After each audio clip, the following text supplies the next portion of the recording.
Hyderabad corporation కు కొత్త కష్టాలు వచ్చాయి. అసలే వేసవి తీవ్రత ఎక్కువగా ఉంటుందని వాతావరణ శాఖ హెచ్చరికలు చేస్తోంది. అదును చూసి కాంట్రాక్టర్లు కార్పొరేషన్ కు వార్నింగ్ ఇచ్చారు. తమకు చెల్లించాల్సిన బిల్లులు వెంటనే చెల్లించాలని డిమాండ్ చేస్తున్నారు. లేకుంటే ఫిబ్రవరి నెలాఖరు వరకు చూసి మార్చి నుంచి నగరంలో ఎక్కడి పనులు అక్కడే ఆపేస్తామని జీహెచ్ఎంసీ కాంట్రాక్టర్లు హెచ్చరించారు. రాష్ట్ర ప్రభుత్వంపై జీహెచ్ఎంసీ కాంట్రాక్టర్లు ఆగ్రహం వ్యక్తం చేశారు. 13 నెలలుగా బిల్లులు చెల్లించకుండా తమపై ప్రభుత్వం అణచివేత ధోరణిని అవలంబిస్తుందని జీహెచ్ఎంసీ కాంట్రాక్టర్లు చెబుతున్నారు.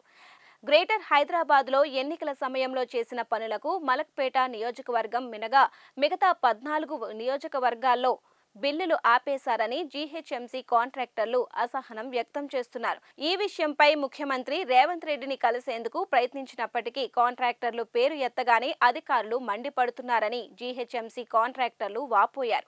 గత ప్రభుత్వంలో కంటే కాంగ్రెస్ ప్రభుత్వంలో మేలు జరుగుతోందన్న తమ ఆశలు గల్లంతయ్యాయని వారు చెబుతున్నారు. పెండింగ్ బిల్లుల కారణంగా వేలల్లో ఉన్న కాంట్రాక్టర్ల సంఖ్య క్రమంగా వందల్లోకి చేరుతున్నారని జీహెచ్ఎంసీ కాంట్రాక్టర్లు ఆవేదన వ్యక్తం చేశారు.